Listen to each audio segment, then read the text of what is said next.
It's not unusual for me to change or tweak things about a build, but this one has been a roller coaster going through 4 different GPUs, 2 cases and even 2 power supplies. Now, because I don't build a ton of PCs, I get extremely fussy about, well, everything. But this time I kinda took it to the next level. Now, here's what I mean. The initial plan was a plain case, Ryzen 3600X with a water cooler and a GTX 1080, and almost none of that came to pass. I broke the water cooler by mistake, so had to resort to using an upgraded Ryzen RGB cooler that I had lying around, and since the RAM already had RGB, I felt compelled to make a more showy PC. If I succeeded or not, it will be up to you to judge. Well, now that everything has been untangled, it's time to get to building. First things first, I need to repaste the CPU cooler. It's a brand new one, so for testing I use the stock paste, but that won't do for long-term usage. A quick wipe with alcohol and a liberal application of Arctic MX5 thermal paste followed by the cooler itself seals the deal. As with all Ryzen chips prior to Zen 3, I strongly recommend to enable PPO and call it a day. Yes, you can get a bit more out of overclocking, but the time and commitment to get there and usability sacrifices really don't add up. I was super undecided if I should go with 16 or 32GB of 3000 Mbps RAM, but in the end I settled on 16. This is because no game today requires more than that, and while this machine could very easily use for serious work with the aesthetic that I'm going for, i.e. glorious unicorn vomit, I think this will be a better fit in a man cave or team bedroom than in an office where the first thing I would do is disable all the RGB.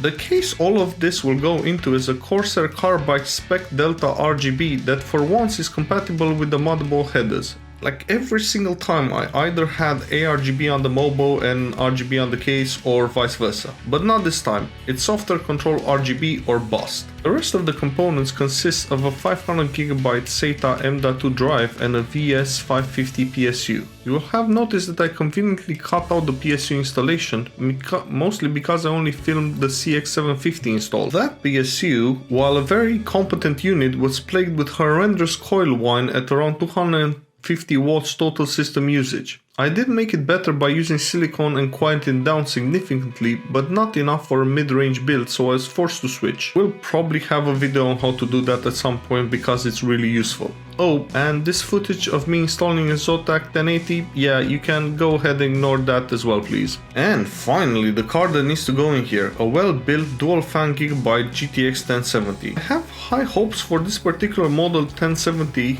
because in general 1070s tend to do very well with the cards being positioned much closer to the 1080s than to the 1060s below it. Now, moment of truth, will it RGB? And yes it does. Bear in mind this is 12V RGB, so it doesn't have a super granular control as it is analog, but it still looks awesome. Let's have a look at some pictures and I shall see you in the benchmarking stage. We start as customary with Heaven, and at the 154 FPS average the 1070 again shows its chops as a modern well-groomed 1080p high capable card. There is one little thing that needs addressing though for this set of numbers. They are not as good as they should be. Technically a 1070 should post about 158 to 160 FPS, but there is a good reason for why it's posting lower. I've upgraded the Windows install to Windows 11 and didn't realize that the patch for Ryzen CPUs wasn't applied, and on top of that, the handicap from having a very old install is very much present. The reason I haven't redone all the benchmarks is because I think this worst case scenario is still very compelling and it can teach us a lot about real world applications that are sometimes, well, rather messy. This shows which benchmarks are more prone to CPU changes than others. Comparing Superposition to the previous i7-9700 and 1070 FE build that I've done a little while ago, the difference is tiny, less than 1 FPS on average, showing just how CPU agnostic this really is, focusing squarely on the GPU. I'm going to stop referencing all the results from now on, just do keep in mind the slightly softer hobble performance to the tune of about 5 to 7% or so, which is significant, but not, pardon the pun, game breaking. In Rocket League we still get a very respectable 282 FPS on average over the course of the introductory level. This is a relatively easy esports title to run, so I'm not going to dwell too much on it as it posts frame rates way in excess of what the vast majority of monitors can handle on the highest settings consistently.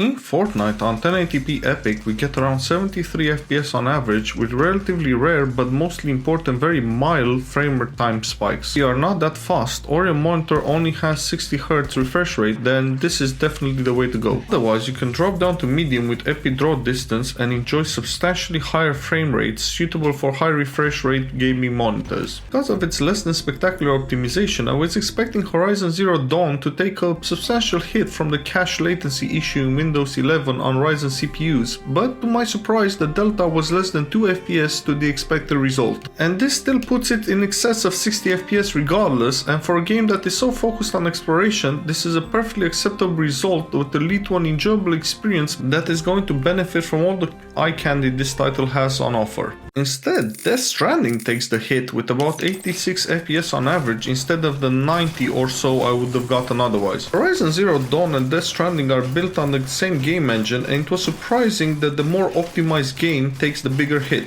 I suppose it is because it is better tuned to take advantage of the hardware and thus more susceptible to the latency bug. But regardless of what it is, I still suggest enabling VSync and enjoying the vistas.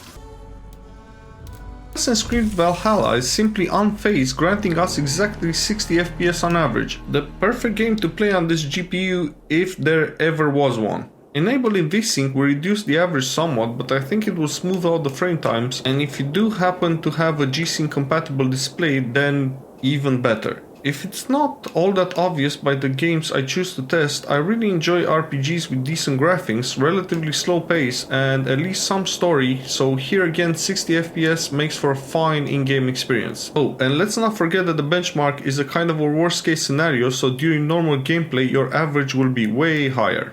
First time I tested Cyberpunk on a 1070, I was struck by its unexpected linear progression, giving us over 60 FPS at low, 52 FPS at medium, 43 FPS at high, and 35 FPS at ultra high. As most GPUs, this also tanks a bit more towards the high end, but I guess the 8GB VRAM buffer really comes in handy, with the game looking really good no matter what. This time I was prepared for it and quickly cycled through all the settings to see if it holds true. Just to reiterate, the run you are seeing on screen for most of the benchmarks is a very abridged version and not the actual benchmark run. I will probably still play it on medium on this machine to have a good balance between graphical fidelity and FPS, but the simple fact that you have such a broad choice in a very demanding title is in itself a very good thing. I've tested Days Gone on very high settings, a tier that I tell everyone and their dog is useless and an FPS killer in this game. So why did I do it? Well, because I still got over 60 FPS no matter what I did, what explosion I caused or hordes I engaged. It did come perilously close a couple of times when changing zones, and I'm sure that with one or two more background tasks open you can dip it below that magic number, but I guarantee that unless you do silly things it won't be by much. So at least enjoy the bragging rights of playing on silly settings, I guess. So I kinda completely forgot to record the voiceover for Warzone, and that is why the audio is a bit off. At high settings this game stays mostly over 80 FPS and the frame time consistency is very good. I've been meaning to set some time aside and play it a bit more to get to grips with it and its performance, but haven't got around to it, so the numbers quoted are still taken from the practice bot match and not actual online gameplay. In the end I did not want to omit this benchmark from the video because Warzone is still a very popular title, even though I'm forced to present some worst case scenario, let's call them pessimistic numbers, with the CPU being hit extra hard due to the opponent AI, which in turn could be exacerbated by the cache bug. And well, that's it for this video. I hope you enjoyed it and I shall see you in the next one.